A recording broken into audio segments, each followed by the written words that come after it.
બનાસકાંઠા જિલ્લાના દિયોદર તાલુકામાં માર્ગ અને મકાન વિભાગના કામોમાં કોન્ટ્રાક્ટરોની મનમાની સામે આવી રહી છે।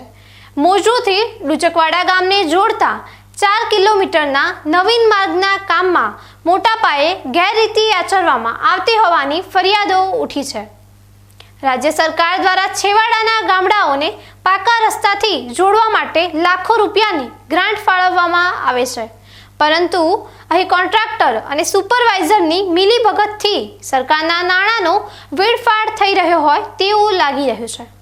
સ્થાનિક લોકોનો આક્ષેપ છે કે આ માર્ગનું કામ અત્યંત ગોકળગાય ગતિએ ચાલી રહ્યું છે, જેના કારણે વાહન ચાલકો અને રાહદારીઓને પારાવાર મુશ્કેલીઓનો સામનો કરવો પડી રહ્યો છે। જિલ્લા પંચાયત હસ્તક મંજૂર થયેલા આ 4 કિલોમીટરના રસ્તામાં પૂરતું મટીરીયલ વાપર્યા વિના જ કામ સગેવગે કરવામાં આવી રહ્યું છે। નવીન માર્ગમાં હલકી ગુણવત્તાના મટીરીયલનો ઉપયોગ થતો હોવાથી ગ્રામજનોમાં ચિંતા છે કે લાખોના ખર્ચે બનતો આ રસ્તો કેટલો સમય ટકશે। સરકાર તરફથી ગુણવત્તાયુક્ત કામ કરવા માટે કડક સૂચનાઓ હોવા છતાં એજન્સી દ્વારા ધોરણોનું સરેઆમ ઉલ્લંઘન કરવામાં આવી રહ્યું છે। ભ્રષ્ટાચારની ગંધ આવતા હવે સ્થાનિક લોકોએ આ કામગીરી તાત્કાલિક અટકાવી જવાબદાર અધિકારીઓ દ્વારા સ્થળ તપાસ કરવામાં આવે તેવી ઉગ્ર માંગ કરી છે।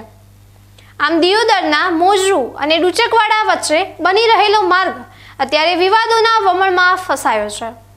એક બાજુ રોડનું કામ ધીમું ચાલે છે અને બીજી તરફ કામમાં ગુણવત્તાના અભાવે જનતાનો ટેક્સ વેડફાઈ રહ્યો હોવાની બૂમો પડી રહી છે। ત્યારે હવે જોવાનું એ રહેશે કે જિલ્લા પંચાયતના જવાબદાર અધિકારીઓ આ મામલે તપાસના આદેશ આપે છે કે પછી કોન્ટ્રાક્ટરોની મનમાની સામે આંખ આડા કાન કરે છે। જો સત્વરે તપાસ નહીં થાય તો આગામી સમયમાં ગ્રામજનો આંદોલનનો માર્ગ અપનાવે તેવી પણ શક્યતાઓ દેખાઈ રહી છે।